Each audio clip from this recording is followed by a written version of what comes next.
Tänases Makita tööriistakoolis on mul hea meel rääkida mitmest uuest tööriistast ja töövahendist, mis Makita on turule toomas või mis juba kauplustest leida võib. Siin meie teistes Makita lugudes tihtilugu me räägime sellise kokkuvõtliku loo mingisuguse konkreetse tootemudeli sarjast, kus tegelikkuses võib-olla paljud mudelid on juba turul ka varem olnud, aga me toome ja tutvustame need teile uuesti üle. Aga täna me räägime tõepoolest 3 täiesti uuest asjast. Ja võtame nüüd ükshaaval läbi.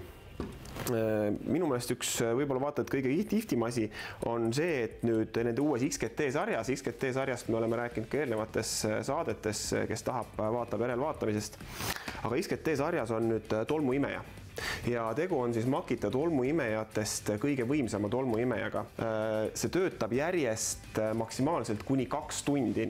Veel üks hea omadus, mis sellel tolmuimejal on see, et see on väga vaikne. Et kui nüüd võtta, et see on Makita tolmuimejatest kõige võimsam, siis selles suhtes on ta ikkagi väga vaikne, ta on vaiksem kui nii mõnigi nõrgem mudel. Ja veel üks äge omadus on see, et see ots on tehtud väga mobiilseks.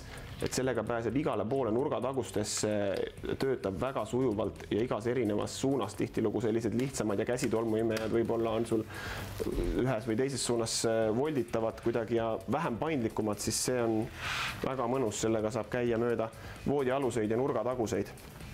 Sees on tal HEPA-filter, mis tähendab seda, et välja tuleb tal tagant täiesti puhas õhk, nii et ka allergikutel on sellega täitsa sobilik oma kodusid puhastada.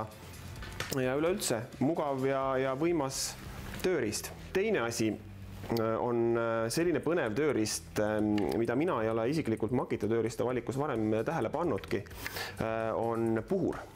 No puhur on tööriist, millega tegelikkuses saab teha väga palju erinevaid asju. No esimene asi, mille peale ma kohe mõtlen, ongi puhumine, ehk siis mingisuguse prügi ära puhumine. Kõik, kes vähegi kuskil töökojas tööd teinud on, siis teavad, et töökodades täiesti tavaline asi on suruõhk.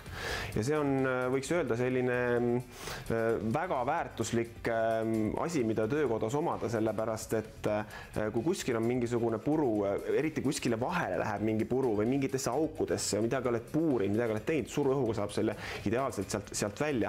Aga mida sa tööplatsil teed? Tööplatsil sul suruõhku ei pruugi olla, eriti kui on mingi väiksem tööots. Sellisel juhul on ideaalne, kui sul on kaasas akupuhur. See on nüüd samuti XGT tööriist, mis annab talle võimsuse ja kauakestvuse. Ja lisaks sellele, et sa saad sellega siis puhuda puru, olgu see siis kuskilt serva pealt, kuskilt avast, kas või põrandalt. Lisaks sellele saad sa sellega ka pumbata täispuhutavaid asju.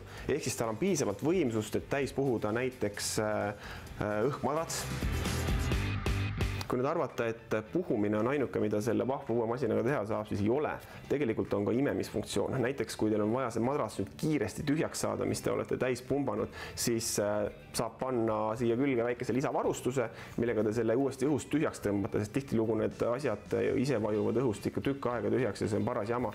Teine asi, kui te õhust midagi tühjaks tõmbate, siis te saate selle tõmmata praktiliselt vaakumisse, mis tähendab seda, et ta pakib juba kokku palju väiksemaks pakiks, kui siis lihtsalt nii-öelda ise tühjaks surudes. Nii et see on väga väärtuslik omadus. Ja kui juba ühel masinal on imemisfunktsioon, siis tänapäeval on saada erinevaid igasuguseid vaakumkotikesi, millega te võite ka endale näiteks pesud kappi pakkida, püsivad värskena ja võtavad vähem ruumi, nii et see on ka kindlasti väärt funktsioon. Kolmas tööriist ja ka väga põnev tööriist on veekeetja.